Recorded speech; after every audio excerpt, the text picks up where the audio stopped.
Merci. Vos propos. Et je vous souhaite beaucoup de courage. Vraiment, et je suis de tout cœur avec vous.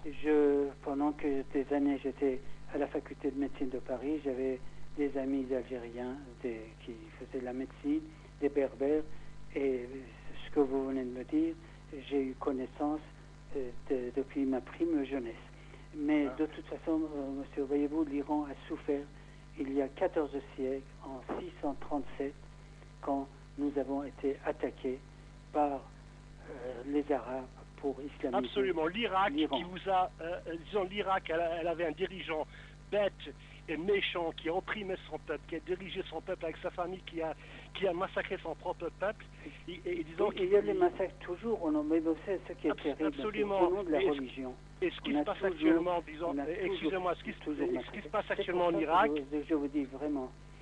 Et ce qui se passe en Irak en ce moment, c'est entre Irakiens, c'est des attentats chiites, etc., sunnites, etc., disons, c'est le bordel, disons, soutenu par l'Arabie Saoudite qui a peur, disons, du chiisme et du régime fasciste des mollahs qui soutiennent, disons, des chiites. Et c'est une guerre entre musulmans qui fait un énorme dégât et qu'on n'accuse pas les États-Unis, Israël ou ceci ou cela. Le monde arabo-islamique s'autodétruira lui-même et ça sera une liberté totale pour les autres peuples opprimés. Et je vous souhaite une très bonne soirée. Merci Rachid. Merci. Mais malheureusement, au cours des siècles et des siècles, on a massacré au nom de la sainte religion. Ces trois religions monothéistes, toutes les trois, ils ont commis des exactions au nom de la religion. C'est pour ça que nous sommes arrivés, comme vous, vraiment à créer un pays et des sociétés laïques. Voilà. Mais d'autre part, ce que vous venez de dire, exactement ce que probablement ça va se passer. Vous savez, à l'heure actuelle, le peuple iranien, les mains nues, qui combattent avec les gens qui sont armés jusqu'aux dents, évidemment, quelques frappes vraiment sur les sièges, les casernes de ces pastarons seraient une aide très, très disons, très efficace pour que le peuple arrive à bout de ce régime vraiment criminel.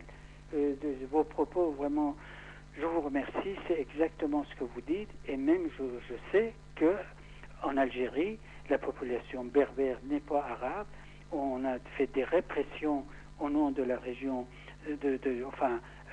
arabo-islamique contre les populations qui pensent autrement. Je vous dis, j'ai eu connaissance de ça. J'étais à Paris pendant la guerre d'Algérie, alors donc j'étais très, très intéressé. Je me suis penché sur ces problèmes-là. Mais je vous donne, monsieur, entièrement raison et je vous remercie d'avoir apporté vraiment votre soutien moral à mes propos. Rachid. Rachid, on vous écoute. Rachid, je crois. Christine est avec nous. Christine. Alors, monsieur le ministre David, oui, je suis revenu. Oui, je vous écoute. Alors, donc, j'écoute votre émission depuis le début, comme vous avez pu le constater. Oui, avec plaisir, madame, j'ai constaté. Oui, je passe en Iran. Et j'ai été très touchée par vos propos parce que j'ai entendu que vous étiez médecin. Et avec pertinence, vous avez rappelé qu'il n'y avait jamais eu autant de drogue et de désespoir en Iran, que la prostitution s'était développée, et vous avez souligné le fait que la situation des femmes en Iran était catastrophique. Exactement, madame. Et si ce n'est pas trop indiscret, sans être voyeuriste, parce que je vous témoigne toute ma sympathie, je voudrais avoir un peu plus d'informations. Ben écoutez, posez-moi, tant que M. Aveston nous laisse le temps, je suis à votre disposition, autant que mes connaissances me le permettent, et je répondrai à vous et à tous les autres auditeurs. Docteur, on est ravi de vous avoir ce soir avec nous. On va rester autant de minutes et d'heures que vous restez avec nous. Moi, je ne suis pas fatigué, bien Merci. au contraire. Voyez-vous, M. Aveston, oui. vraiment ce soir, j'ai senti une chaleur au cœur avec les propos de Mme Christine et surtout avec M. Rachid, que je viens d'entendre. Il est là, Rachid, toujours il est là. Il a vraiment posé le dilemme de ces populations qui, au nom de la religion, au cours des siècles et des siècles, ont souffert. Oui, vous êtes là, Rachid? Oui, Rachid aussi, il est là. Hein. Alors, on vous écoute, Christine. Parce que j'ai vécu en Algérie et j'avais beaucoup d'amis berbères. Et je connais le problème.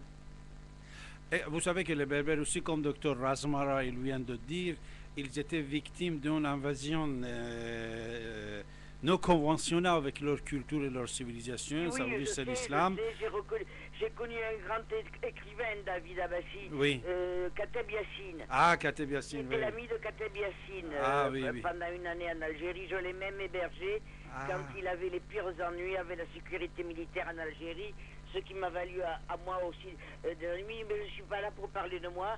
Je voudrais, monsieur le ministre, puisque vous avez fait des études de médecine, savoir avec un peu plus de précision la situation des femmes, parce que je vous ai bien écouté, donc vous avez entièrement raison.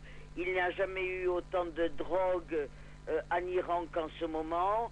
Il faut dire que les gens sont tellement désespérés qu'ils se droguent pour oublier. Moi, je constate, je me garderai bien de condamner, je ne suis pas là pour faire de la morale. Je m'aperçois que les diplômés n'ont pas de travail, alors oui, voilà, je vous rappelais pour ça, dans le Nouvel Observateur, je vois qu'un Iranien sur 5 vit en dessous du seuil de pauvreté, et je voulais évoquer rapidement, à mon goût, mais n'y voyez aucune critique, la situation des femmes par rapport à la démocratie. Et je vous donne entièrement raison. Mais je sais qu'être femme en Iran, c'est très douloureux, c'est très difficile. Je sais qu'il y avait des problèmes pour poursuivre des études universitaires. Et c'est pour ça que je me suis permis de vous rappeler, monsieur le ministre. Écoutez, madame, je vous remercie. Toutes les précisions que vous avez apportées, c'est exactement, madame, vous posez exactement les problèmes, le dilemme des femmes iraniennes actuellement. Voyez-vous, les femmes iraniennes, depuis 30 ans, souffrent d'une ségrégation sans précédent. Voilà. Voyez-vous, sans précédent. Semblait. Et je vous dis que, en tant qu'Iranien, j'ai honte de dire ça. Vraiment, avec cette richesse de l'Iran et avec vraiment de la pauvreté, et dans les conditions que le gouvernement a créé, que les femmes sont obligées de vendre leur corps. Et voilà, je vous ai écouté attentivement et vous parliez la femme du problème de la prostitution. N'a été aussi bafouée, insultée qu'actuellement. Il y a des organisations qui exportent des dizaines, des centaines de femmes dans l'autre côté du Golfe Persique, dans les Émirats et les pays arabes. Mais madame, la question, monsieur Avesta, au cours de ces émissions, voyez-vous, au 7e siècle, plus précisément en 637, l'Iran était un pays prospère. C'était l'empire des Sassanides. C'était un pays en avance pour son époque, plus avancé de pays, et un pays riche, un pays organisé. Ils sont venus, ils ont envahi l'Iran, ils ont détruit l'Iran, ils ont détruit tout ce qu'il y avait des centres de culture, de recherche, de science. Ils ont massacré au cours de 2 campagnes en 637 et 652, la campagne de Qadisiyah et Nahavand, plus de 400 000 ils ont massacré. Ils ont amené de force 380 000 femmes iraniennes en Mésopotamie et vers les pays de Proche-Orient. Voyez-vous, voilà ce que nous avons senti. Voilà ce que l'Iran a senti au nom de l'islam, ce que nous avons subi. Et vraiment, ce que nous subissons actuellement, Madame Christine, c'est les conséquences